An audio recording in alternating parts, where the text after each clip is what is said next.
આ હલવાસન ખૂબ જ સરળતાથી બનાવી શકાય છે.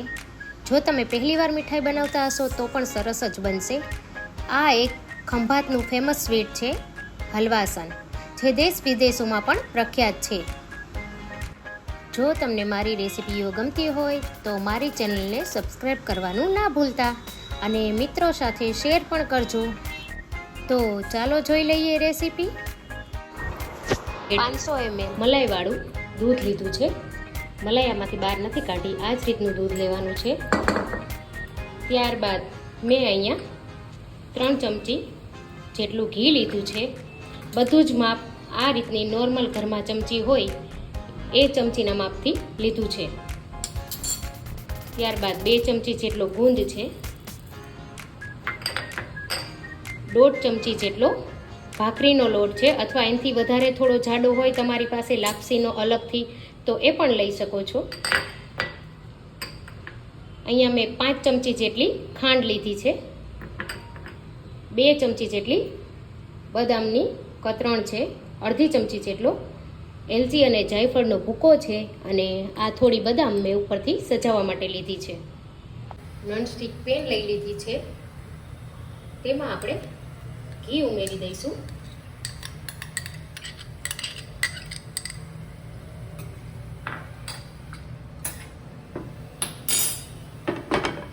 ઘી થોડું ગરમ થાય તેમાં થોડો ગુંદ ઉમેરી આપણે તેને તળી લઈશું.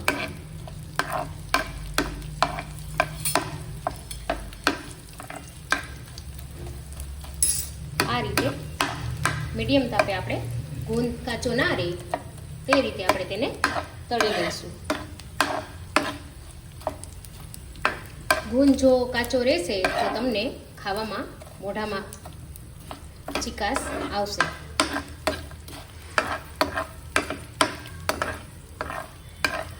આ રીતે ગુંદ આપણો સરસ તળાઈ ગયો છે. તો હવે પાછો બીજો ગુંદ થોડો ઉમેરી એ જ રીતે આપણે બધો ગુંદ તળી લેવાનો છે.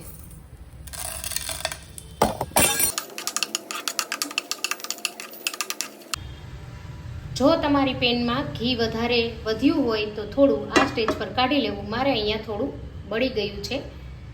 બસ આટલું જ રાખવાનું છે. જો અહીંયા વધારે ઘી હશે તો પાછળથી છૂટું પડી જશે વધારે. એનાથી જો અહીંયા ઘી વધારે હોય તો તમારે ચમચી ભરીને કાઢી લેવું. હવે આપણે આમાં અહીંયા ભાખરીનો જે લોટ લીધો તો 1.5 ચમચી એ ઉમેરી દઈશું.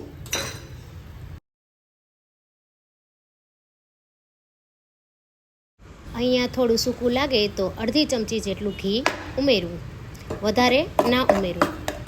હવે આપણે આ લોટ ગોલ્ડન બ્રાઉન થાય ત્યાં સુધી શેકી લઈશું. લોટ શેકાઈ જાય એટલે આપણે તેમાં દૂધ ઉમેરી દઈશું. દૂધ મલાઈવાળું જ રાખવાનું છે. હવે દૂધને ધીમે ધીમે ચલાવતા જઈ સારી રીતે મિક્સ કરી લઈશું. હવે દૂધમાં એક ઉભરો આવે ત્યાં સુધી આપણે તેને રાખીશું.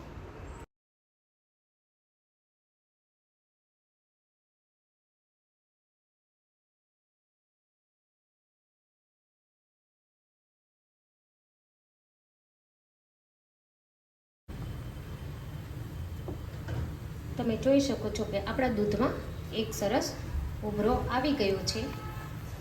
તો હવે તેને કન્ટિન્યુ 2 મિનિટ માટે ચલાવીશું. દૂધને થોડું ઘટ્ટ થાય.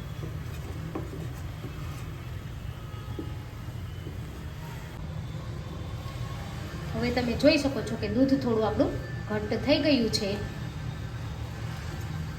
તો આપણે હવે બીજી બાજુ આપણે ખાંડને ધીમે ધીમે કેરામલાઇઝ થવા માટે મૂકી દઈશું. આમાં અત્યારે આપણે પાણી ઉમેરવાનું નથી. આ રીતે ધીમે ધીમે ચલાવતા જઈ કરી લેવાની છે ખાંડને મેલ્ટ.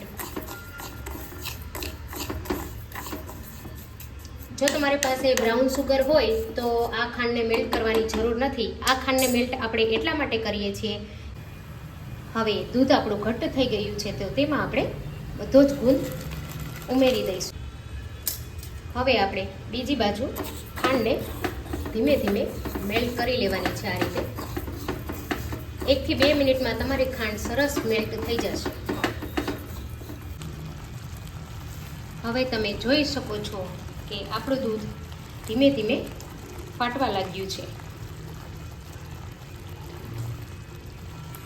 એકદમ તેમાંથી ફાટી અને પાણી છૂટું પડી જાય ત્યાં સુધી આપણે તેને ચલાવવાનું છે. હવે આપણી ખાંડ ધીમે ધીમે ઓગળવાની સ્ટાર્ટ થઈ ગઈ છે. તમે જોઈ શકો છો કે ખાંડ ધીરે ધીરે લિક્વિડી થઈ રહી છે.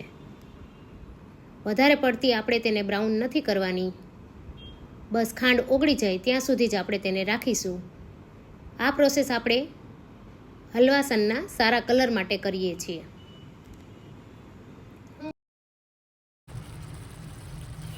તમે જોઈ શકો છો કે આપણું દૂધ ફાટી ગયું છે અને ધીમે ધીમે તેનું પાણી ઉપર આવી ગયું છે.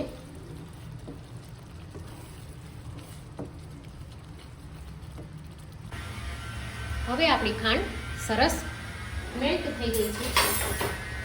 તો આપણે તેને મિશ્રણમાં ઉમેરી દઈશું. ધ્યાન રાખવું, અહીંયા તમારું દૂધ પણ ગરમ હશે અને ખાંડ પણ ગરમ છે.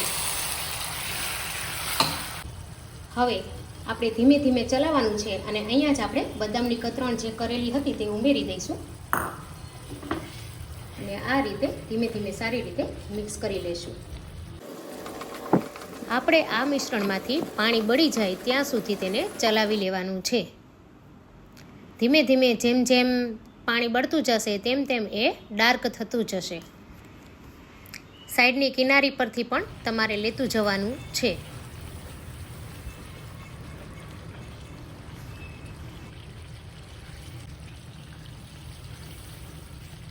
ધીમે ધીમે આ રીતે આપણે તેનું બધું જ મોઇસ્ચર બાળી નાખવાનું છે અને જ્યાં સુધી પેનથી છૂટું ના પડે ત્યાં સુધી આપણે તેને ચલાવીશું. ધીમે ધીમે ચલાવવાનું છે. હવે તેમાં આપણે એલચી અને જાયફળનો ભૂકો જે હતો તે પણ ઉમેરી દઈશું અને સારી રીતે મિક્સ કરી લઈશું. તમે જોઈ શકો છો કે મિશ્રણ સરસ ઘટ્ટ થઈ ગયું છે અને પેનથી છૂટું પડવા પણ લાગ્યું છે. હવે આપણે તેને 1 થી 2 મિનિટ સુધી ચલાવીશું. હવે આપણું મિશ્રણ તૈયાર છે. તો ગેસની ફ્લેમ બંધ કરી આપણે તેને એક ડીશમાં કાઢી લઈશું.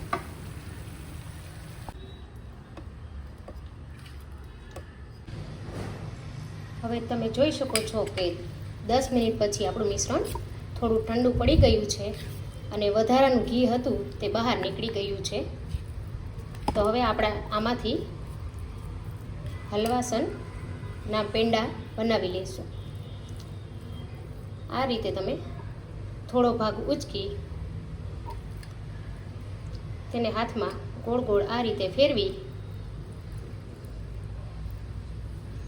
હળવા હાથે જ કરવાનું છે. આ રીતે વચ્ચે ખાડો કરી તેમાં એક બદામ રાખી દઈશું. આ રીતે આપણે બધા જ પીસ તૈયાર કરી લેવાના છે. આ રીતે આપણે બધા જ હલવાસન તૈયાર કરી લઈશું. આપણું હલવાસન તૈયાર છે. તો હવે તેના પર આપણે કાજુના એક એક ટુકડા લગાવી તેને સજાવી દઈશું.